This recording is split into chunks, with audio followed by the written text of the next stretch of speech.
His name was erased from the records. His bravery credited to another. When the veteran boldly wrote, he left U.S. on a war memorial, he was arrested. But a photo of the act went viral, and the internet demanded answers. Who was this man?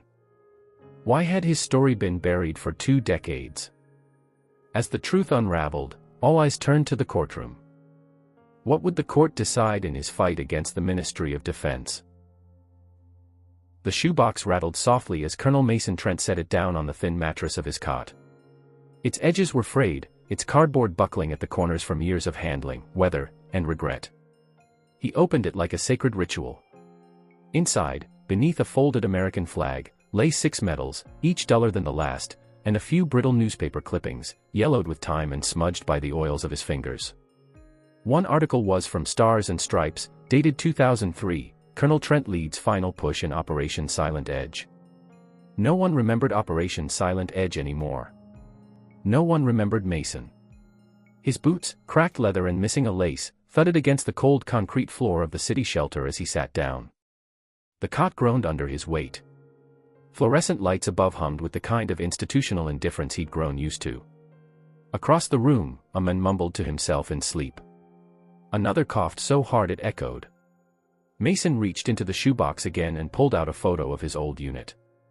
12 men grinning through sand and sun, camouflage sweat-stained, and rifles at ease. 2 of them were dead now. 1 had lost both legs. Mason, standing in the middle, had looked like a man carved from discipline, squared shoulders, eyes like steel, the American flag fluttering behind him. That man no longer existed. He had walked into the VA office 2 years ago with a clean uniform, pressed documents, and a hopeful heart. He had walked out broken. His file had been misplaced. According to the clerk, his service was under review. A second visit led to a third. Then letters. Then silence. He appealed, sent documentation, mailed a certified copy of his discharge papers. No response. One day he called and a voice said coldly, "There's no Colonel Trent listed in active records." Just like that. 32 years erased with a keystroke. His pension stopped shortly after. The bank repossessed his car. Then his apartment. He lived on a buddy's couch for a while, but pride burned too hot. So he left. Now, at 68, he ate in soup kitchens and shared bunks with addicts. His only income came from the occasional odd job, moving crates, sweeping alleyways, and those came with more pity than pay. He once commanded 300 men across a war-torn valley under fire. Now, he waited in lines with his hands in his pockets and his head down. A staffer entered the room with a clipboard, called out names. Mason wasn't one of them. He never was. He was invisible now, a shadow in the system he once believed in. Even here, among the forgotten, he was more forgotten than most. He rubbed his shoulder. The shrapnel was still there, not enough to kill him, but enough to wake him every time he shifted the wrong way. They'd called him a hero back then. Now the VA called him pending. On the cot beside him, someone had scribbled on the wall in charcoal, "Heroes are only heroes when they're useful." He stared at the words a long time. Behind his eyes, helicopters thumped over desert sands. Radios crackled. Screams. Silence. A heartbeat. He blinked back to the present. The shoebox closed with a soft thunk. He slid it under the bed. That was all he had left, memories in cardboard, and a body that betrayed him more every day. But he wasn't done. Not yet. The pawn shop smelled like gun oil and desperation. Mason held the medal in his palm for a long moment before placing it on the glass counter. A silver star. Fought tooth and nail for in Kandahar when a firefight pinned down an entire squad under mortar fire. He dragged 3 men to safety that day, 2 unconscious, 1 screaming and blind. The shop owner barely glanced at it. $15. Mason didn't flinch. It's real. So's the market. The man tapped his fingers on the counter. Take it or leave it. He took it. Not because he wanted to, but because the hunger gnawed too deep to argue. Outside, the sky threatened rain, gray as metal, thick as guilt. He tugged his coat tighter around his ribs. It used to be a military-issue field jacket. Now it was a damp rag with memories.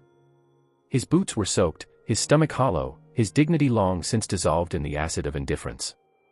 He shuffled 2 blocks to a convenience store and bought a stale sandwich and a bottle of water. The first bite felt like betrayal. The second like survival. Later that day, he wandered into the free clinic with a cough that had been rattling his lungs for a week.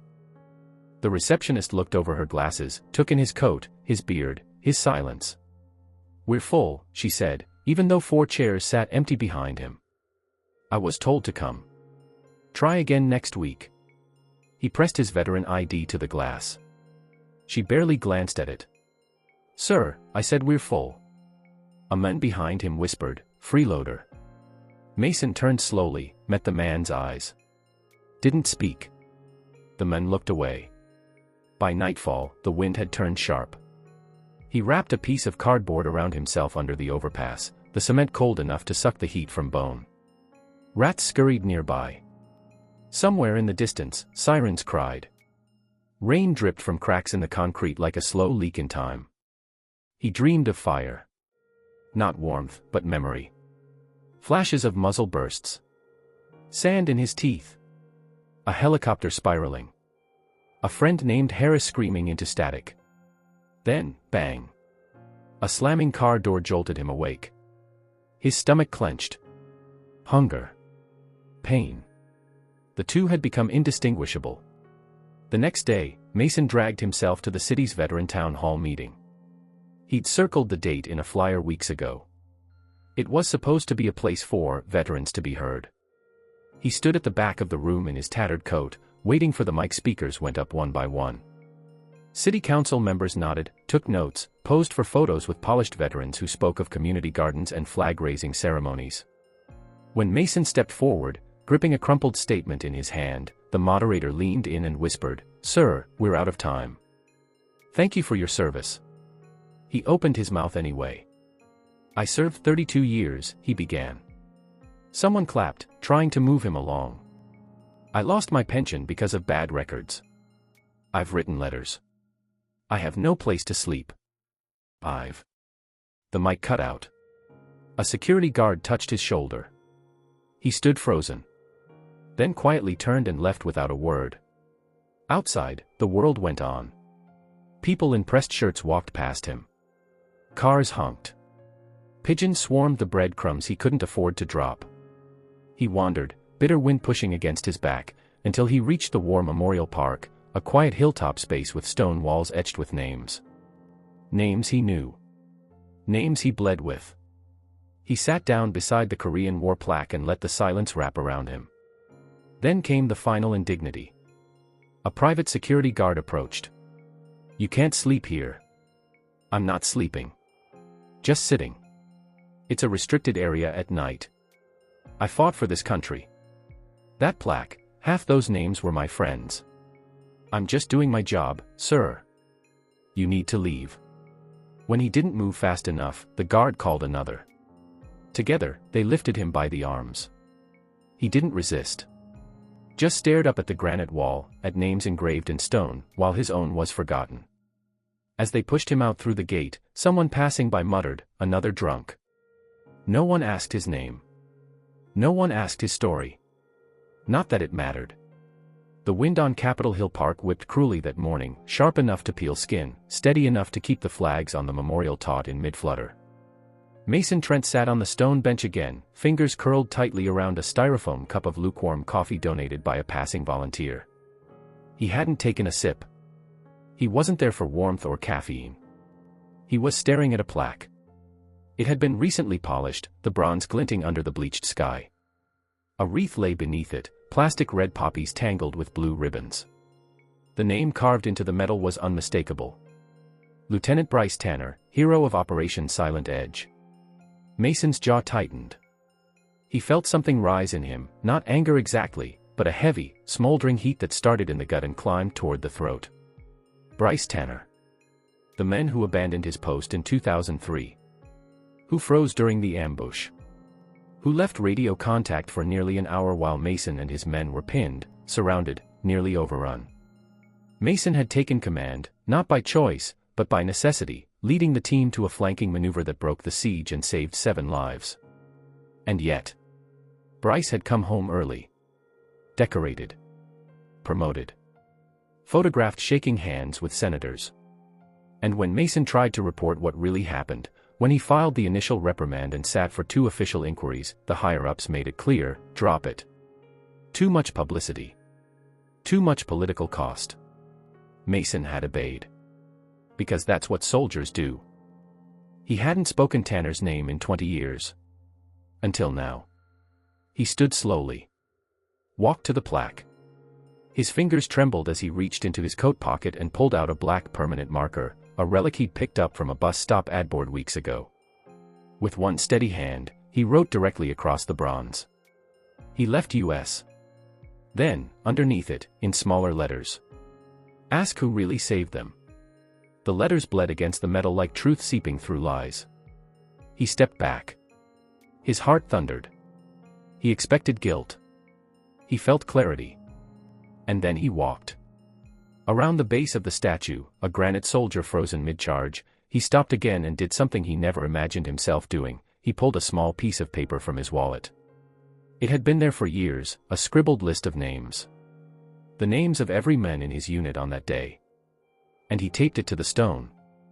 Then, with slow, deliberate motion, he scrawled across the base. Truth matters. He turned to leave, but a voice behind him barked, "Hey!" A park security guard was jogging toward him. "Stay where you are, sir." Mason didn't run. He didn't speak. He merely raised his hands and waited. When the man reached him, Mason quietly handed over his ID. The guard blinked, confused. "Colonel." The word felt strange after so long. Still, he said nothing. By the time he was handcuffed and placed in the back of the patrol car, a small crowd had gathered near the plaque. Some took photos. A few murmured. One woman with a camera zoomed in and read aloud, "He left us." Mason saw the wrinkle of her brow. Curiosity. Interest. That was new. The holding cell was cold and bright. Hours passed. Eventually, a young woman entered, public defender, judging by the overstuffed leather bag and too big blazer. She didn't shake his hand. Just sat, opened a folder, and glanced at him. "You vandalized a memorial," she said flatly. "I told the truth. Is there proof?"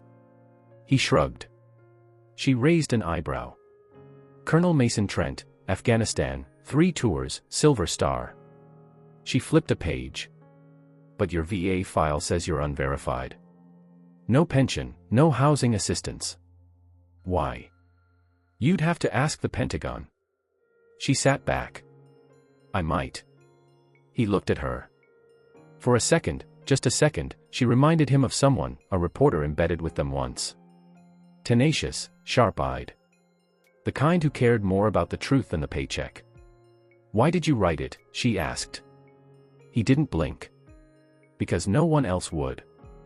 That night, his mugshot hit the local news. The station ran a short segment, "Homeless Veteran Defaces Memorial, but claims to be the real hero." It was meant to be dismissive. But online, the photo of the vandalized plaque, the words, "Truth Matters," and the handwritten list, began spreading. One tweet read, "Who is Mason Trent?" Another, "If this guy's lying, prove it. But if he's telling the truth." People were starting to wonder. And for the first time in years. 3 days after the arrest, Mason Trent sat quietly in the corner of a low-rent legal office, staring at a corkboard layered with case files, eviction notices, and a faded, "Support Our Veterans" bumper sticker. The public defender, Claire Ruiz, was on her 3rd cup of coffee and 5th hour combing through a maze of military documentation, reports, and forgotten leads. Her office was chaos, legal pads covered with scribbled arrows, sticky notes clinging to the walls like battle maps. She thrived in it. "There's something off here," she muttered. "Something rotten." Mason said nothing. He'd seen enough cover-ups to know when someone had hit a nerve. Claire looked up. "Your disciplinary record is spotless. Not a single reprimand." Then suddenly, nothing. "Your file goes dark after May 2003. That's not normal. That's deliberate. She tapped a page. And here, this mission report is sanitized. No field testimonies, just a summary paragraph that reads like a press release. Mission led by Lieutenant Bryce Tanner, resulting in successful extraction with minor resistance. Mason scoffed under his breath. Minor resistance. Claire leaned back. What happened out there? He hesitated. Then, slowly, he told her. They were pinned in a dry riverbed just west of the Spin Boldak region. It was supposed to be a reconnaissance op, in, observe, out. But the intel was flawed. They walked into an ambush. 50 insurgents, mortars, RPGs, chaos. Lieutenant Bryce Tanner had panicked. Froze. Then ran behind a dune, radio silent for nearly 45 minutes while Mason took control. It was Mason who called in air support. Mason who dragged the wounded to cover. Mason who rallied the surviving men and fought their way back to the extraction zone.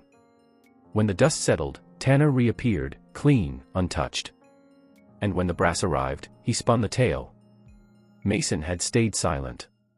Command wanted a hero, not a scandal. But I kept my own report, Mason said quietly, pulling a battered notebook from his coat. Names. Times. Coordinates. I wrote it all down. Claire stared at it as if it were a lit match. She scanned the pages. Her eyes widened. Jesus. This changes everything. Meanwhile, the photo of Mason's graffiti had taken on a strange life of its own. What had started as a smear piece had turned viral. A local veteran-run blog picked up the story.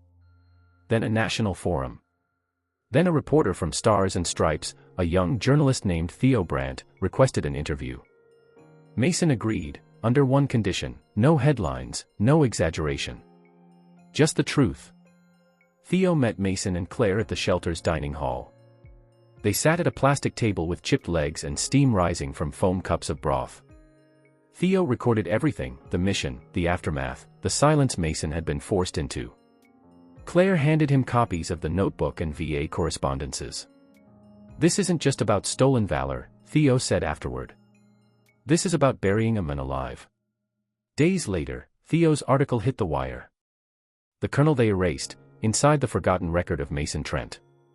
It included a side-by-side comparison of Tanner's official statement and 3 corroborating anonymous interviews from Mason's former unit. One of them said, "If anyone deserves a statue, it's Trent." Tanner was never there when it mattered. The public's reaction was instant. Twitter flooded with hashtags like #HonorTrent and #TruthMatters. Veterans across the country shared similar stories of paperwork errors, lost pensions, benefits denied due to technicalities. Claire's inbox exploded with messages from legal watchdogs, advocacy groups, and even a retired general who quietly offered to testify. Even the Department of Defense couldn't ignore it anymore. The Office of Military Records, under growing media pressure, issued a statement: "We are conducting an internal review of Colonel Trent's service file." But Mason didn't want a press release. He wanted a hearing. Claire filed suit. Trent versus United States Department of Defense. It was a long shot.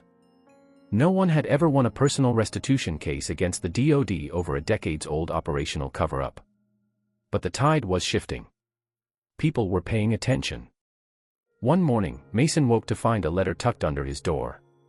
Typed. Official seal. "You are hereby summoned to appear at a public review hearing regarding the reinstatement of pension and benefits, and the correction of military records under U.S. Code Title 38. He sat on the edge of the bed, letter trembling in his hand. Not because he was afraid. Because he'd waited 20 years to be heard. And now, finally. He stayed silent to protect others. But silence had cost him everything. The hearing room was colder than expected. High ceilings, pale wood paneling, rows of identical chairs, and a long table at the front where 3 federal adjudicators sat like stone monuments. Cameras hummed softly in the back. Reporters whispered. Mason Trent sat upright, a clean button-down shirt pulled over his frail shoulders. Claire Ruiz sat beside him, her legal pad ready, jaw tight, eyes scanning everything. He wasn't nervous. He was ready. The gavel struck once. This hearing is now in session. The lead adjudicator, an older woman with thin silver glasses and a clipped tone, opened the floor. Colonel Mason Trent is here today to appeal for the correction of military records, reinstatement of full pension and benefits, and formal recognition of service actions during Operation Silent Edge, May 2003. She looked at Mason. "Colonel, do you wish to speak?" He stood slowly, hand steady. His voice was rough, but it carried. "I didn't come here today to reclaim money," he said. "I came to reclaim the truth." He paused. The room was still. "For 20 years, I carried a story no one wanted to hear. I obeyed orders. I stayed quiet. I let others call it heroism when it was cowardice. And I lived with it because I thought it was my duty to protect the institution. But now I see, silence doesn't protect integrity. It buries it." He sat down. Claire gave a small nod. Then came the testimonies. First was Sergeant Ben Riley, gray-haired, broad-shouldered, and visibly limping. He walked in with a cane and stopped in front of the panel. "I owe my life to Mason Trent," he said. "Tanner left us in that canyon. Trent took command. We weren't supposed to make it out. But we did. Because of him." The second was a woman in uniform, Captain Leah Barnes, formerly a medic in Trent's unit. "I watched the lieutenant flee the line. I patched the wounds Mason couldn't wait for medics to treat. He moved wounded men under fire. He radioed in evac. I remember every second. And I remember who stood with us. One by one, the stories came, not dramatic, not rehearsed. Just raw memory, sharpened by time." The adjudicators flipped pages. Whispered. Cross-checked names. Then they asked Bryce Tanner to appear. He declined. But a statement was read, one that tried to spin the situation as fog of war, confusion, and uncertain communications. It rang hollow. Claire stood. The Department of Defense accepted that version without question. And as a result, Colonel Trent lost everything. No trial. No hearing. No correction. Until now. Then she placed the notebook on the table. The one Mason had kept. Coordinates. Times. Tactical movements. All matching independent records Theo Brandt had uncovered in his report. It was airtight. By the end of the hearing, the lead adjudicator leaned back in her chair, removed her glasses, and sighed. "Colonel Trent," she said, "what was done to you was not only unjust, it was disgraceful. This panel recommends full reinstatement of your military pension and benefits, effective immediately. Further, we advise formal correction of all service records, and the Department of Defense will issue a public statement acknowledging your leadership during Operation Silent Edge." A pause. "And finally, your name will be added to the official memorial registry. Under commendation." Mason didn't cry. He nodded. Once. Outside the courthouse, a small crowd had gathered. Some were veterans. Others were just people who had read the article, watched the hearing, followed the case. They clapped when he stepped outside. A few saluted. Reporters surged forward. Theo Brandt held back, letting the moment breathe. Someone shouted, "Are you angry, Colonel?" Mason looked out at the crowd. "I'm not angry," he said. "I'm just done being erased." Later that week, the DoD issued an official apology. Bryce Tanner quietly resigned from a corporate board seat. The VA reached out to Mason personally to reprocess his benefits. But the moment that meant the most came the following day, when a city official visited Mason's shelter and delivered a sealed envelope. Inside, a letter from the Parks Commission. The Capitol Hill War Memorial plaque will be replaced. The new version will feature the names of those who truly led that day. Claire smiled when she read it. Mason just nodded. He didn't want revenge. He wanted the truth to stand on its own. It started with a plaque. Mason Trent sat in Capitol Hill Park, sipping lukewarm coffee, when his eyes locked onto a name etched in bronze, Lieutenant Bryce Tanner, hero of Operation Silent Edge. He froze. Tanner wasn't a hero. He had abandoned their unit under fire in 2003, going radio silent while Mason rallied the men and led them out. Command had swept it under the rug. Tanner got the medals. Mason got silence. Something in him broke open. He rose, walked to the plaque, and pulled out a marker.